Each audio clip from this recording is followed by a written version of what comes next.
सभी बच्चों को नमस्कार। सेकेंड ईयर की क्लास में सभी बच्चों का स्वागत है। आज अपन नए टॉपिक के साथ मिलते हैं। अपना नया इससे पहले मैंने आपको पढ़ाया था नेहरू रिपोर्ट। आज नया टॉपिक शुरू करेंगे, सांप्रदायिक पंचाट। जैसा कि मैंने आपको नेहरू रिपोर्ट में बताया था कि जो गोलमेल सम्मेलन हुए थे वो द्वितीय गोलमेल सम्मेलन भी असफल रहा था और तृतीय गोलमेल भी। अब द्वितीय गोलमेल सम्मेलन की असफलता ने सरकार को फूट डालो और राज्य करो की नीति का कुटिल खेल खेलने का मौका दिया।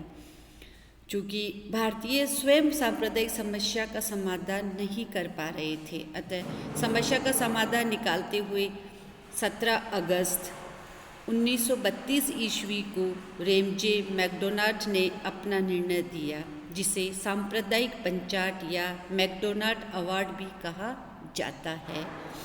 सांप्रदायिक पंचाट की जो मुख्य बातें थी या जो मुख्य उसकी प्रतिक्रियाएं थी वो मैं आप लोगों को बताती हूँ। सांप्रदायिक पंचाट की मुख्य बातें।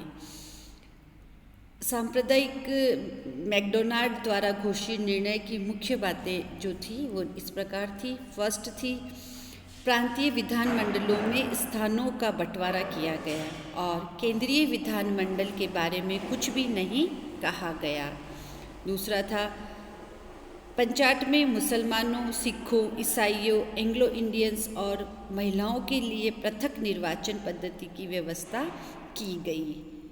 नेक्स्ट था, हरिजन, जिसे दलित वर्ग या कहा जाता था, जो अल्पसंख्यक संप्रदाय मान लिया गया था, हरिजनों को हिंदुओं से अलग करने के उद्देश्य से उनके लिए पृथक निर्वाचन पद्धति की व्यवस्था की गई। साधारणतः चुनाव क्षेत्रों में एक अतिरिक्त मत का अधिकार दिया गया। ये एक तरह से सरकार की भारतीय जनता के अंदर फूट डालने जैसी नीति थी कि इस संप्रदाय को जो था अल्पसंख्यक था उसे अलग कर दिया गया था। नेक्स्ट था, श्रम, वाणिज्य, उद्योग, जमींदारों एवं विश्वविद्यालयों के लिए भी पृथक चुनाव क्षेत्र निर्धारित किए गए व उनके लिए सीटें सुरक्षित कर दी गई थी।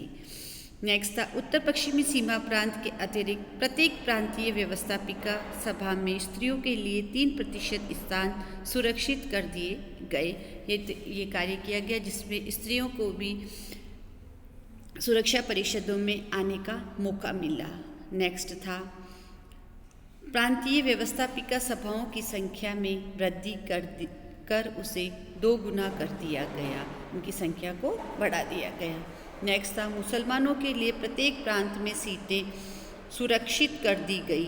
जिन प्रांतों में मुसलमानों की संख्या कम थी वहां जनसंख्या के अनुपात से भी अधिक प्रतिनिधित्व दिया गया, परंतु पंजाब और बंगाल में जहां मुसलमान बहुमत में थे उनके लिए पृथक निर्वाचन की व्यवस्था नहीं की गई। पृथक निर्वाचन की व्यवस्था की गई। इसी प्रकार उत्तर प्रदेश, बिहार, मद्रास में मुसलमानों को जनसंख्या के अनुपात से 2 गुने के लगभग स्थान दिया गया। मतलब यहाँ पर अंग्रेजों ने भारत के अंदर एक तरह से हिंदू मुस्लिम की खाई को और ज़्यादा गहरा कर दिया। नेक्स्ट था, पंजाब में सिखों एवं बंगाल में यूरोपियनों को उनकी आबादी के अनुपात से अधिक प्रतिनिधित्व देने की व्यवस्था की गई। हिंदुओं को उत्तर पश्चिमी सीमा प्रांत तथा सिंध, जहां उनकी संख्या कम थी, मुसलमानों के समान रियायतें नहीं दी गई। इस प्रकार से इन्होंने इस खाई को और अधिक बढ़ाने का प्रयास किया। हरिजनों के पृथक निर्वाचन अधिकार को गांधी ने हिंदू समाज की एकता पर हमले के रूप में लिया। सरकार के सांप्रदायिक निर्णय से जहां वर्ग विशेष के प्रतिनिधित्व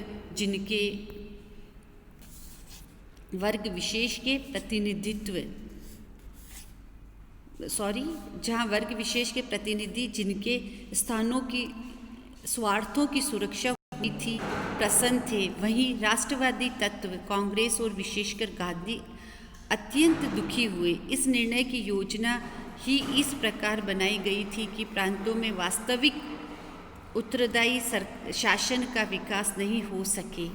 केंद्रीय व्यवस्थापिका के संगठन कोई परिवर्तन नहीं किया गया। केंद्रीय व्यवस्थापिका के संगठन में कोई परिवर्तन नहीं किया गया। यह निर्णय पक्षपात पर आधारित था, जिसमें मुसलमानों और यूरोपियनों को विशेष रियायतें प्रदान की गई। हिंदुओं में फूट डालने के उद्देश्य से हरिजनों के लिए अलग निर्वाचन की व्यवस्था की गई। इस निर्णय का सबसे दुखद पहलू यह था कि इसने मुस्लिम सांप्रदायिकता के विकास को बढ़ावा दिया। शीघ्र ही मुस्लिम लीग मुसलमानों के लिए ज़्यादा से ज़्यादा सहूलियतें मांगने लगी। मतलब यहाँ से इन्होंने हिंदू और मुसलमानों के बीच खाई भी उत्पन्न की और उनकी अधिक रियायतें देकर उनकी ओर से और उनकी मांगों को बढ़ाने का प्रयास किया। गांधी की प्रतिक्रिया और आरक्षण, आमरण आरक्षण। हरिजनों को हिंदुओं से अलग कर उनके पृथक निर्वाचन की व्यवस्था से महात्मा गांधी को गहरा सदमा पहुंचा।